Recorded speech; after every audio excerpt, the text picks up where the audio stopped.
அண்மையில் குமுதம் இதழுக்கு பாடகி சுசித்ரா அளித்திருந்த நேர்காணல் இணையத்தில் தற்போது வைரலாக பரவிக் கொண்டிருக்கிறது. அதில் தனது கணவர் கார்த்திக் குமார் ஒரு பாலின ஈர்ப்பாளர் என்பதை அறிந்து அதிர்ச்சியுற்றதாக சுசித்ரா கூறியிருந்தார்.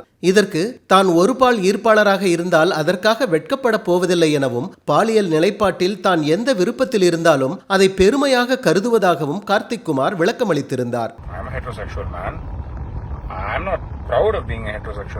இதையடுத்து சுசித்ராவிடம் கார்த்திக் குமார் பேசும் ஆடியோ ஒன்று தற்போது வெளியாகியுள்ளது.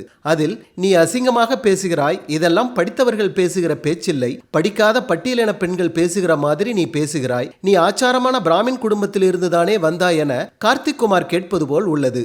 இதற்கும் விளக்கமளித்துள்ள கார்த்திக் குமார் தான் அப்படி பேசவில்லை எனவும் அது தன்னுடைய குரல் இல்லை எனவும் தெரிவித்துள்ளார். இது தொடர்பாக அம்பேத்கர் மக்கள் இயக்கம் அளித்த குற்றச்சாட்டின் அடிப்படையில் சைபர் கிரைம் ADGP விசாரணைக்கு இந்திய பட்டியலின ஆணையம் ஆணையிட்டுள்ளது.